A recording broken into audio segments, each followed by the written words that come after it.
परमेश्वर का धन्यवाद। आज की अच्छी सुबह के लिए कितने लोग आशीषित महसूस कर रहे हैं अपने आप? हालेलुया। आइए परमेश्वर की बड़ाई करें और उसके लिए ताली बजाएं। पिछली बार हमने क्या सीखा था? स्तुति और आराधना करना। इसकी आराधना कैसे करें? और आज हम सीखेंगे प्रार्थना करना। अब आप कहेंगे प्रार्थना तो प्रार्थना होती है, इसमें एक और दो क्या होते हैं, है ना? आज आपको बाइबल में से दो तरीके की प्रार्थना बताऊंगा जो प्रभु यीशु मसीह ने हमें बताया है। और अगर आपको चूज करना है, आपको चयन करना है कि आप कौन सी प्रार्थना करने वाले व्यक्ति हैं, आपको चयन करना है। ये आप पे डिपेंड करता है कि आप किस तरीके की प्रार्थना करते हैं और आपकी प्रार्थना सुनी जाती है या नहीं। बहुत से लोगों की प्रार्थनाएं नहीं सुनी जाती, उसके पीछे वजह होती है, और वजह आज हम बाइबल में से ही देख लेंगे कि बाइबल हमें क्या बताती है। चलिए मेरे साथ अगर आप निकाल लें लूका की पुस्तक, उसका 18वां अध्याय और उसकी 9वीं आयत से लेके 14वीं आयत तक एक दृष्टांत प्रभु यीशु मसीह हमें बताता है। दृष्टांत का मतलब आप लोग समझते हैं ना? दृष्टांत का मतलब होता है कि प्रभु यीशु मसीह छोटी छोटी कहानियों में, छोटे छोटे उदाहरणों में, छोटी छोटी बातों में लोगों को समझाने के लिए इन बातों का प्रयोग करता है। और यहाँ दृष्टांत एक कहा जाता है, तो हम इसकी जब शुरुआत करते हैं 9वीं आयत से, तो वहां पर इस तरीके से लिखा है, उसने उनसे जो अपने ऊपर भरोसा रखते थे कि वे धर्मी हैं, अपने ऊपर भरोसा रखते थे जो धर्मी है ना? कितनी अच्छी बात है ना? हम सब धर्मी बनना चाहते हैं, हम सब धार्मिक होना चाहते हैं, हम सब राइचियस होना चाहते हैं, हम सब स्वर्ग में जाना चाहते हैं, धार्मिकता को ग्रहण करना चाहते हैं। लेकिन यीशु मसीह धर्मियों से कुछ बात कर रहा है। बड़े ध्यान से समझिएगा इस बात को कि यीशु मसीह क्या कहता है। कहता है उसने जो अपने ऊपर भरोसा रखते थे कि वे धर्मी हैं और दूसरों को तुच्छ जानते थे, दूसरों को तुच्छ जानते थे। दो लोग हो गए, एक तो तुच्छ हो गया और एक धर्मी हो गया। अब जो धर्मी व्यक्ति है वो दूसरे को तुच्छ जानता है ना, कि भाई मैं तो बहुत धर्मी व्यक्ति हूं। धर्मियों से बात की जा रही है, धर्मी लोग ध्यान दें। यीशु मसीह ने लोगों से कहा जो धर्मी थे और दूसरों को तुच्छ जानते थे, एक दृष्टांत कहा। यहां दृष्टांत यीशु मसीह बताता है। दृष्टांत समझने की कोशिश कीजिएगा कि प्रभु यीशु मसीह आज क्या बताने की कोशिश करता है। चलिए पहले मैं इसको आपके लिए पढ़ देता हूं। उसने ये दृष्टांत कहा कि दो मनुष्य मंदिर में प्रार्थना के लिए गए, और एक फरीसी था और दूसरा चुंगी लेने वाला था। फरीसी खड़ा होकर अपने मन में यूं प्रार्थना करने लगा, हे परमेश्वर, मैं तेरा धन्यवाद करता हूँ कि मैं दूसरे मनुष्यों के समान अंधेर करने वाला, अन्यायी और व्यभिचारी नहीं, और ना ही इस चुंगी लेने वाले के समान हूँ। मैं सप्ताह में 2 बार उपवास रखता हूँ, मैं अपनी सब कमाई का 10वां अंश भी देता हूँ। परंतु चुंगी लेने वाले ने दूर खड़े होकर स्वर्ग की ओर आंखें उठाना ना चाहा, वरन अपनी छाती पीट पीट कर कहा, हे परमेश्वर, मुझ पापी पर दया कर। मैं तुमसे कहता हूँ कि वो दूसरा नहीं वरन यही मनुष्य धर्मी ठहराया जाकर अपने घर गया, क्योंकि जो कोई अपने आप को बड़ा बनाएगा वो छोटा किया जाएगा, और जो अपने आप को छोटा बनाएगा वो बड़ा किया जाएगा। यहाँ पर 2 तरीके के लोग दुआ करने आए हैं चर्च के अंदर। एक व्यक्ति है जो अपने आप को धार्मिक मानता है, और उसके लिए आपने देखा जो पहली दुआ है वो कुछ ज्यादा लंबी है।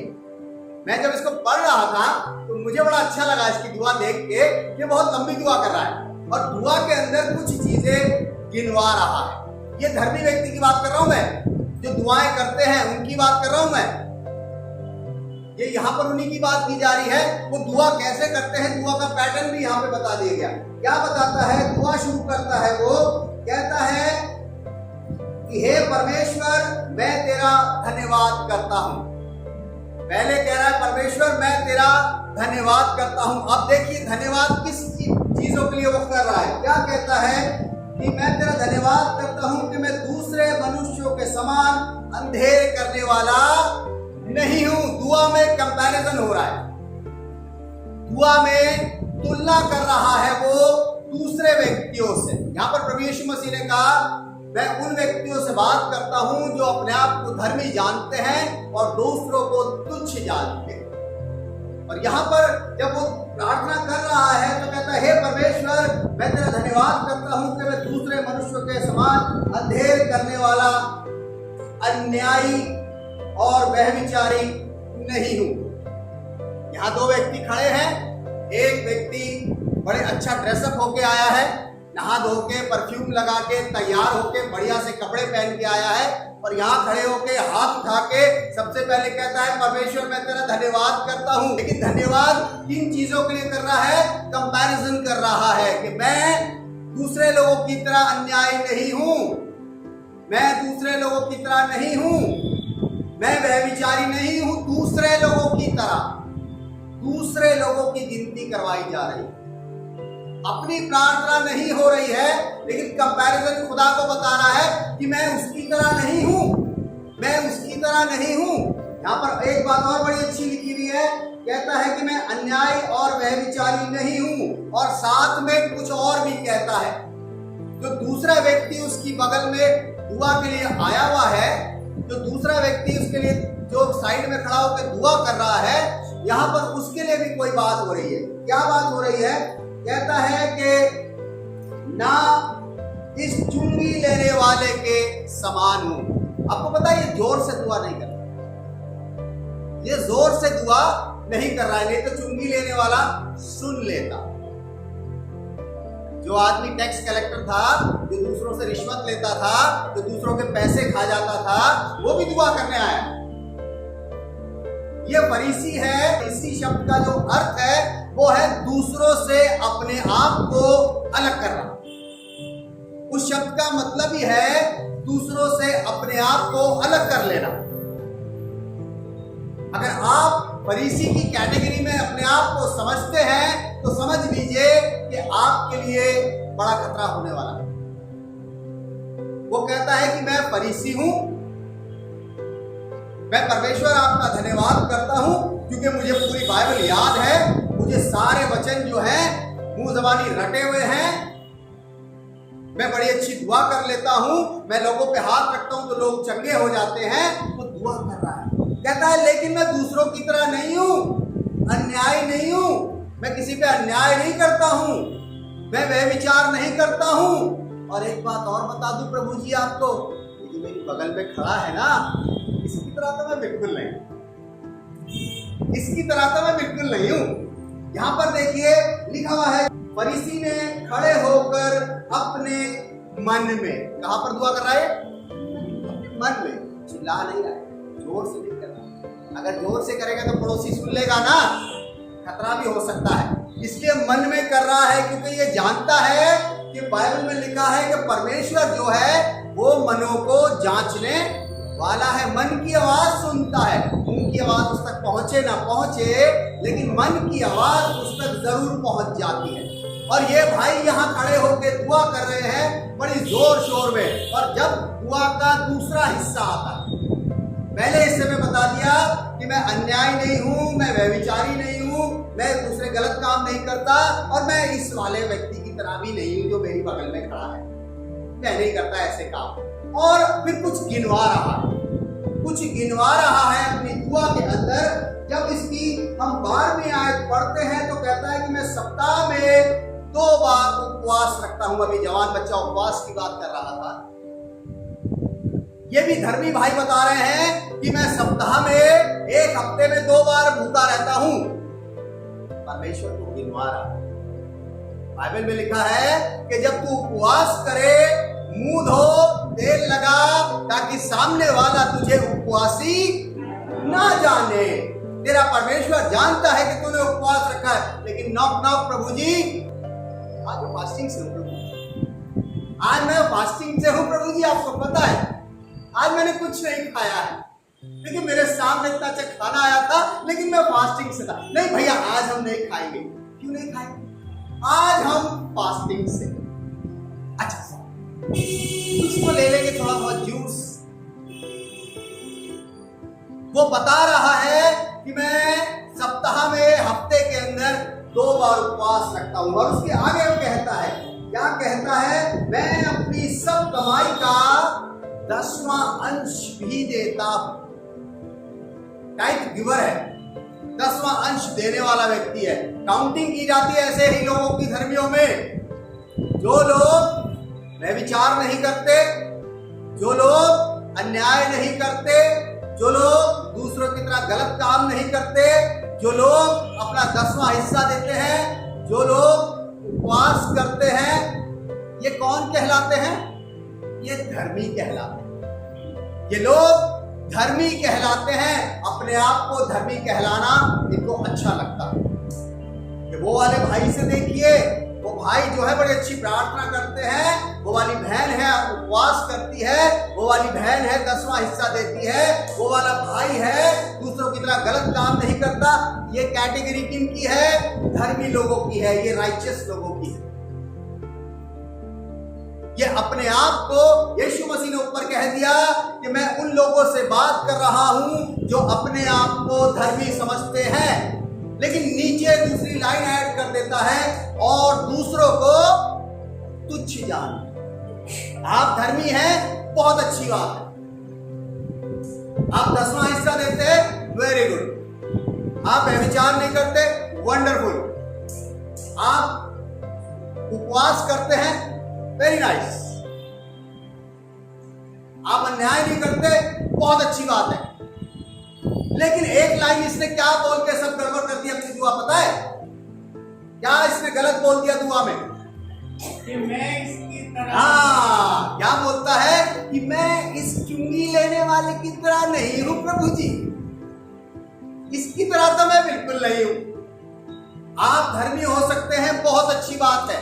आप में धार्मिकता कूट कूट के भरी है, बहुत अच्छी बात है। लेकिन दूसरों को आप कैसे जज करते हैं?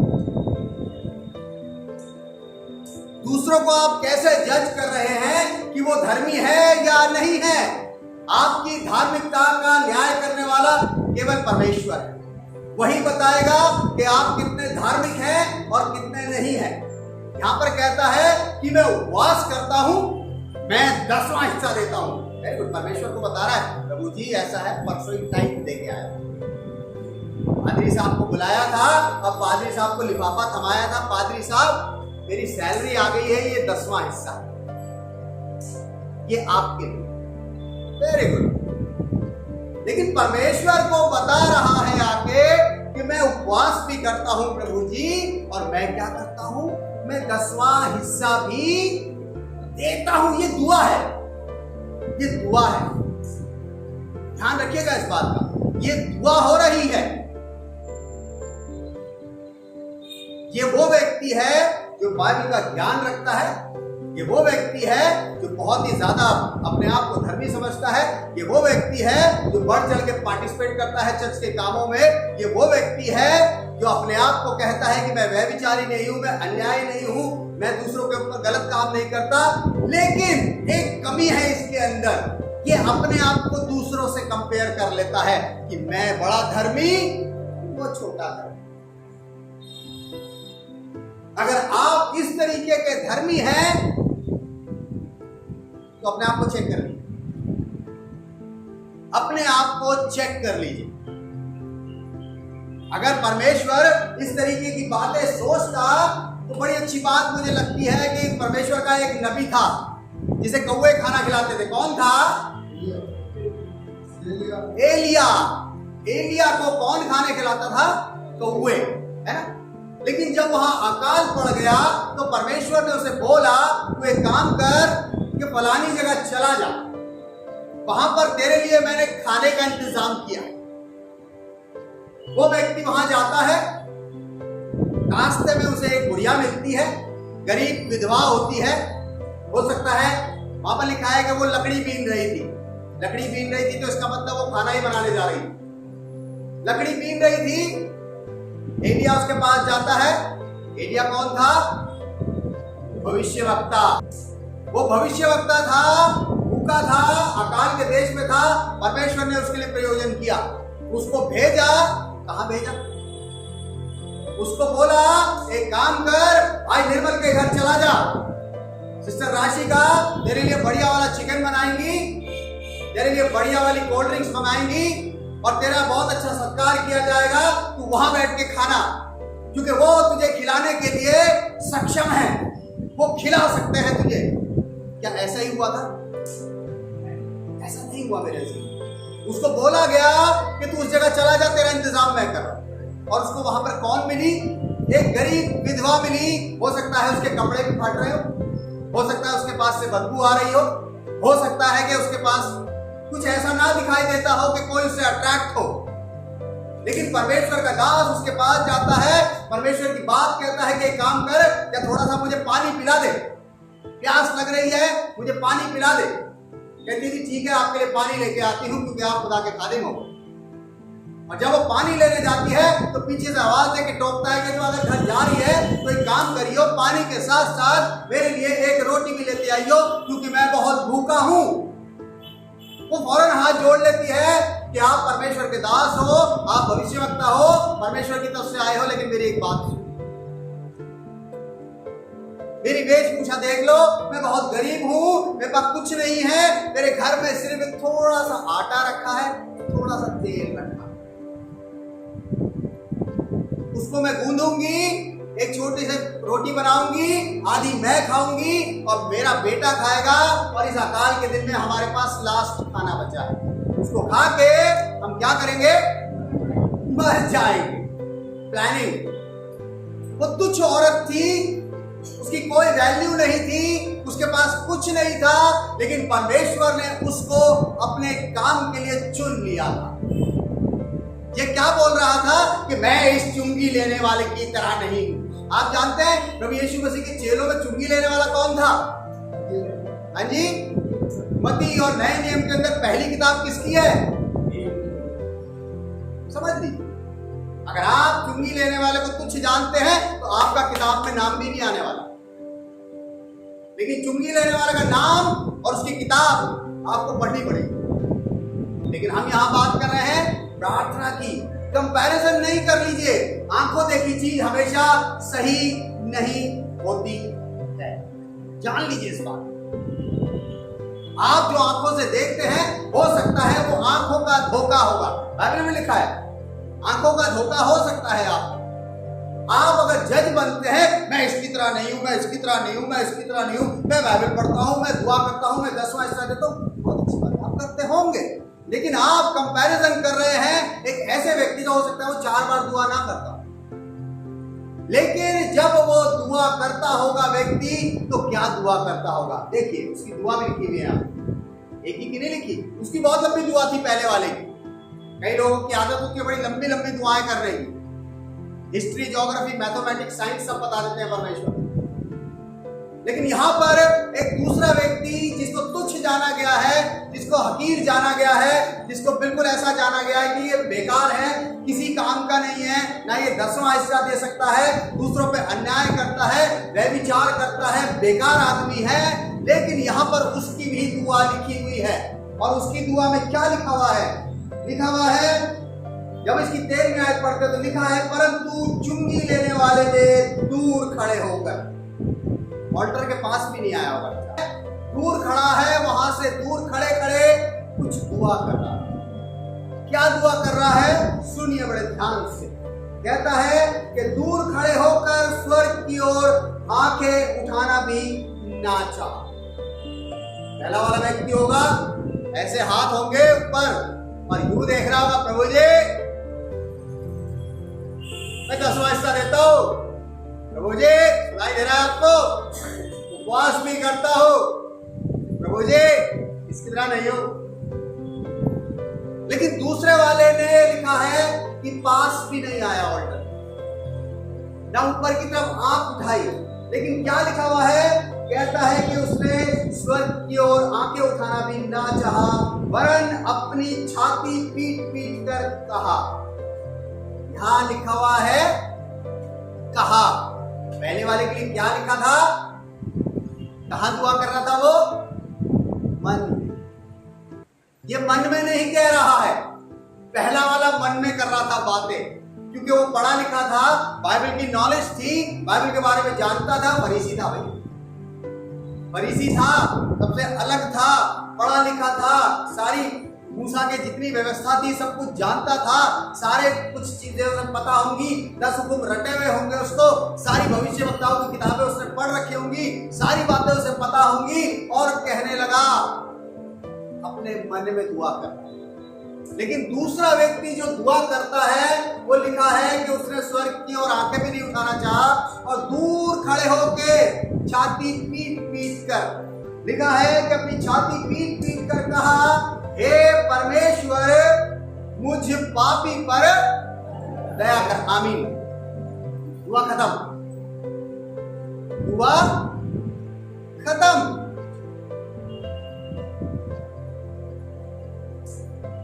दुआ के लिए शब्द कितने निकले? मुझ पापी पर दया। That's all. उसने ये लिखा कि मुझे उसकी तरह ज्ञानवान बना दो, मुझे उसकी तरह अच्छा बना दो, मुझे 10वां हिस्सा देने वाला बना दो, मुझे उपवास करने वाला बना दो। वो ये जानता था कि मैं गलत करता हूं, लेकिन उसके मन में एक बात बड़ी अच्छी थी कि जब वो परमेश्वर के सामने आया तो उसने एक बात कही कि प्रभु जी मुझ पापी पर दया कर। सिंपल सी बात। आप परमेश्वर को कौन सी किताब पढ़ा रहे हैं अपनी दुआ में, ये आपको पता होना चाहिए। उसे सब पता है, वो जानता है कि आपके बगल में बैठा व्यक्ति कैसा है, वो जानता है कि आपके पीछे बैठा हुआ व्यक्ति कैसा है, वो जानता है कि जिसके बारे में आप बात कर रहे हैं वो कैसा है, सब जानता है वो। आपको उसे बताने की जरूरत नहीं है। हम गिनवाने लगते हैं, प्रभु जी ऐसा है, वो ऐसा है, प्रभु जी वो ऐसा है, प्रभु जी वो ऐसा है। आप कैसे? आप कैसे हैं? अपने आप को जांचिए, अपने आप को परखिए, अपने आप को जज कीजिए, अपने आप के अंदर देखिए कि हमारे अंदर ऐसा क्या कमी है, उसको दूर करने की कोशिश कीजिए। वो कहता है मैं तो पापी हूं, मुझ पे दया करो। पाप के अंदर सारी चीजें इंक्लूड हो गई। उसने एक एक करके नहीं गिनवाई कि मैं चुंगी लेता हूं, मैं घूस लेता हूं, मैं व्यभिचार करता हूं, मैं अन्याय करता हूं, मैं 10वां हिस्सा नहीं देता हूं, मैं उपवास नहीं करता हूं, मुझे प्रार्थना करनी नहीं आती है, मेरे को आपका धन्यवाद करना नहीं आता। उसने कुछ नहीं, उसने सिंपल सी एक दुआ कर दी कि प्रभु जी मुझ पापी पर दया कर। और परमेश्वर की दया ही सबसे बड़ी चीज है।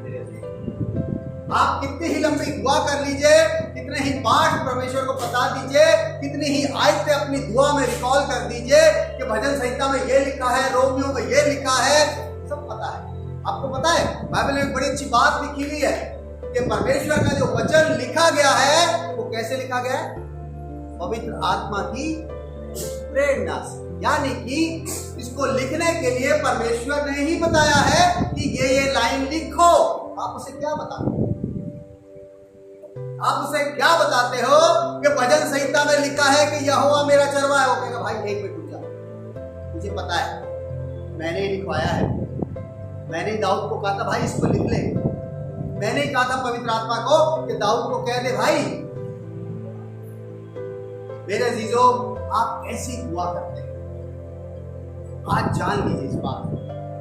अगर ये बात बाइबल के अंदर आई है तो इसकी कोई ना कोई ऐसी वजह है कि ये दृष्टांत प्रभु यीशु मसीह ने हमें आज भी पढ़ने को मिलता है।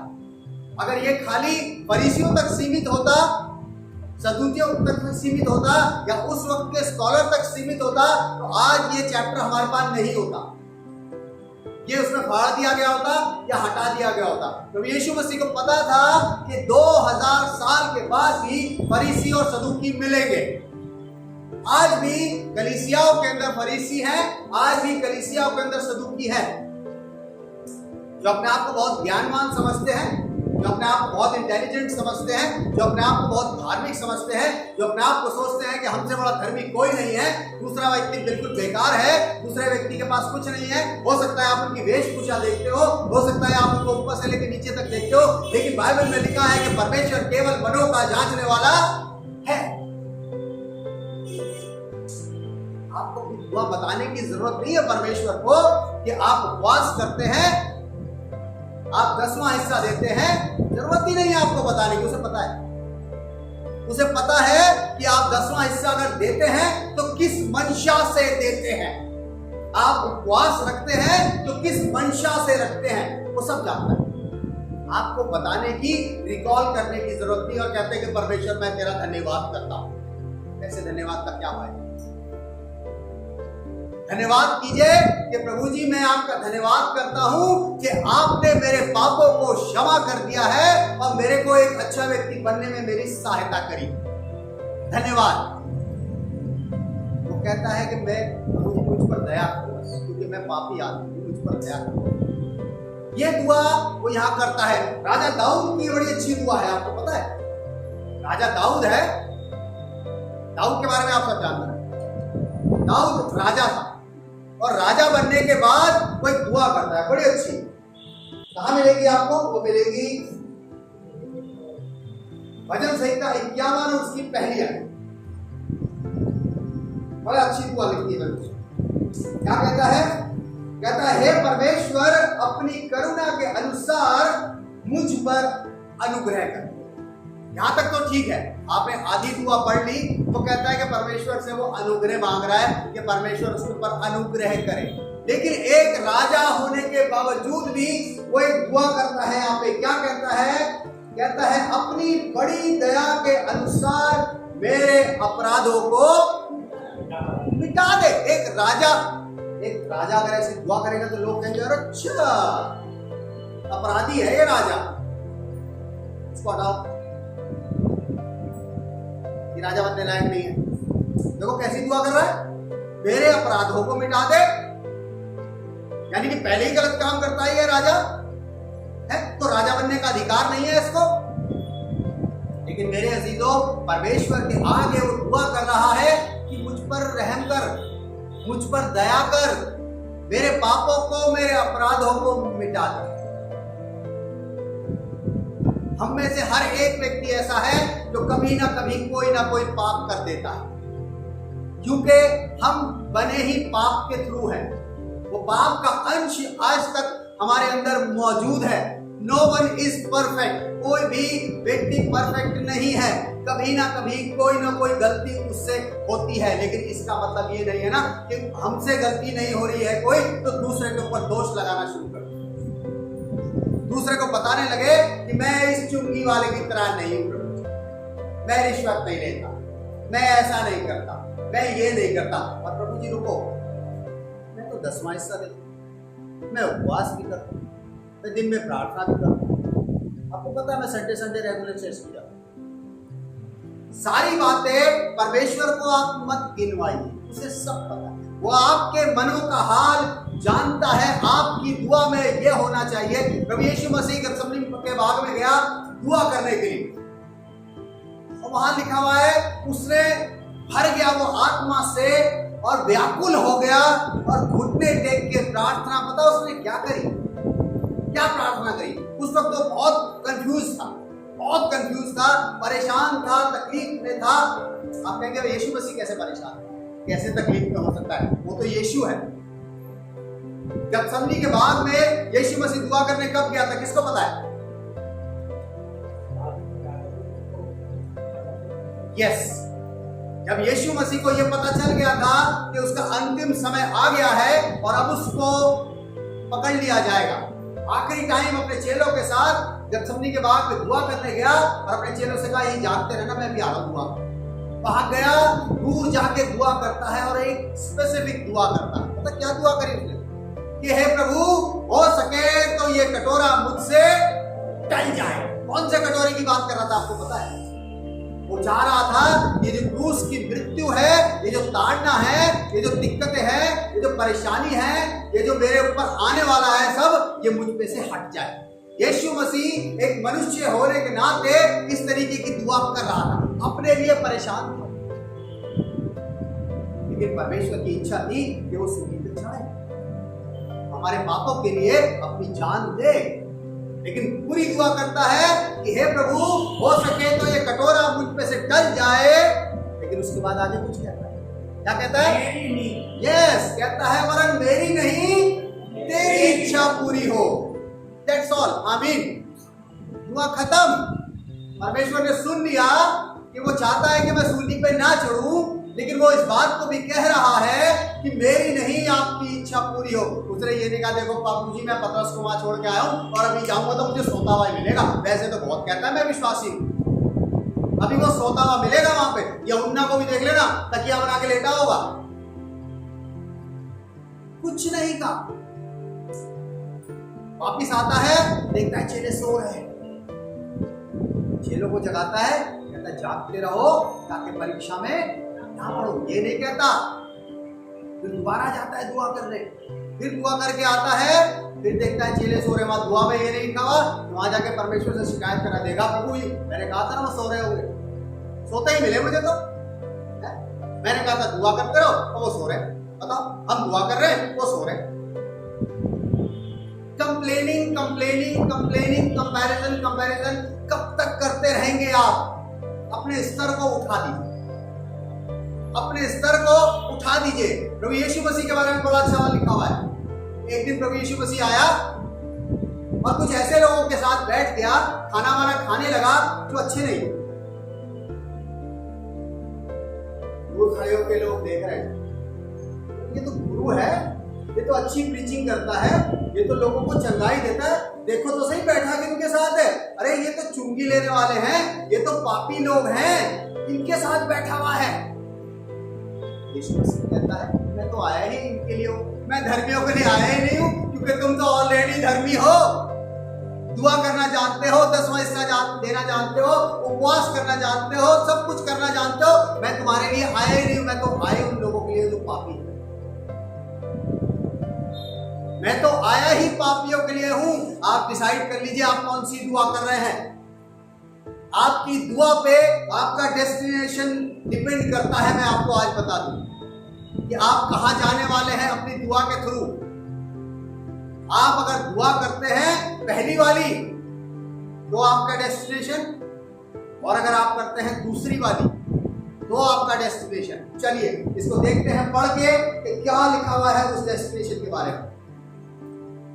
यहां पर लिखा हुआ है कि जब वो दुआ मुझ पापी पर दया कर, यहां पर उसकी दुआ खत्म हो जाती है। उसके बाद यीशु मसीह कहता है कि मैं तुमसे सच कहता हूं, मैं तुमसे सच कहता हूं कि वो दूसरा मनुष्य नहीं परंतु यही मनुष्य धर्मी ठहराया जाकर अपने घर गया। अपने घर कौन सा?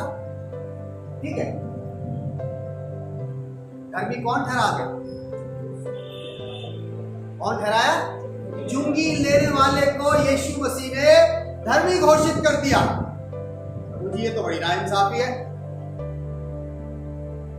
दुआ हम करते हैं, 10वां हिस्सा हम देते हैं, उपवास हम करते हैं, व्यभिचार हम नहीं करते, अधर्म हम नहीं करते, और स्वर्ग का राज्य आपने उसको दे दिया, उस चोर को। वो चोर है, वो पैसे खा जाता है, देता नहीं है। यहां पर लिखा हुआ है कि वो धर्मी ठहरा दिया गया। दुआ के वक्त थी कि नहीं धर्मी यही है, तेरी दुआ कबूल हो गई बेटा, तेरे पाप माफ कर दिए, तूने जो गलतियां करी है कोई बात नहीं, ओके तुम अपने घर जा सकते हो। और उसके नीचे की आखिरी आयत बड़ी अच्छी लगती है मुझे। यहाँ पर क्या लिखा हुआ है?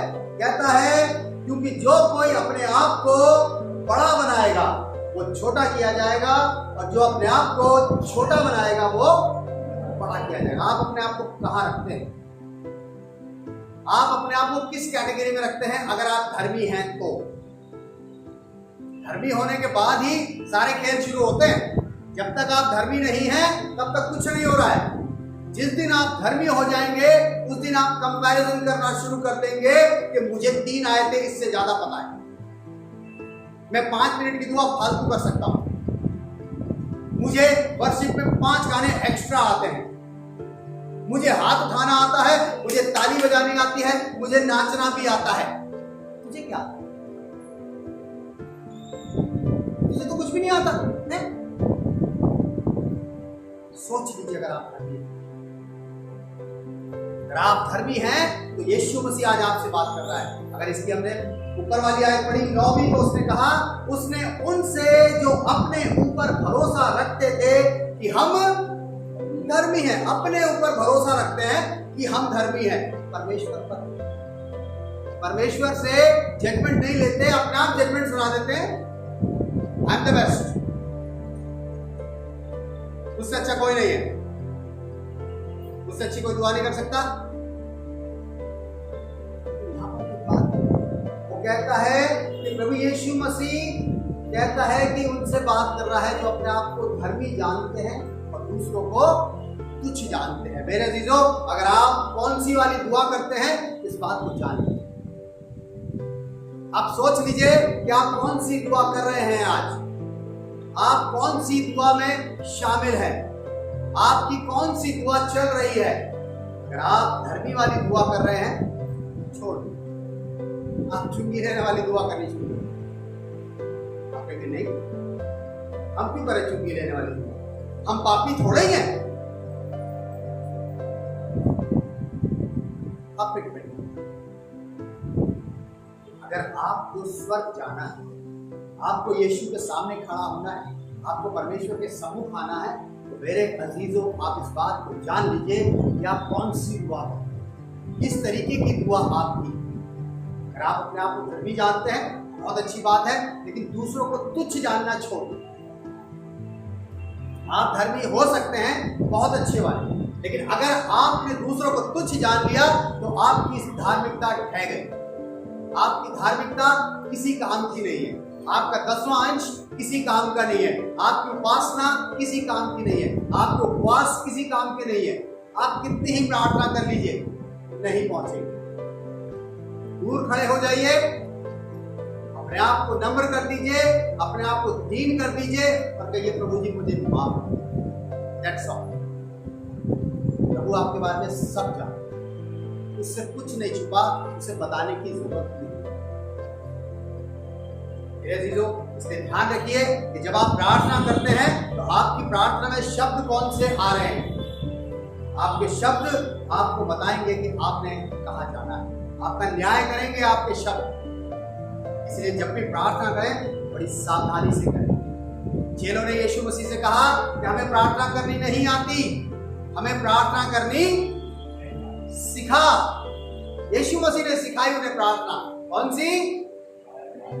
आए हमारे बाप, तू जो आसमान पर है, तेरा नाम पाक माना जाए, तेरी बादशाहत आए, तेरी मर्जी जैसे आसमान पर पूरी होती है वैसे जमीन पर पूरी हो। हमारे रोज की रोटी आज हमें बख्श दे, जैसे हम अपने कसूरों वालों को माफ करते हैं, तू भी हमारे कसूरों को माफ कर। हमें आजमाइश में न पड़ने दे, बुराई से बचा। आगे, बादशाह, कुदरत और जलाल हमेशा तेरा ही है। इसमें किसी दूसरे व्यक्ति का जिक्र ही नहीं आया,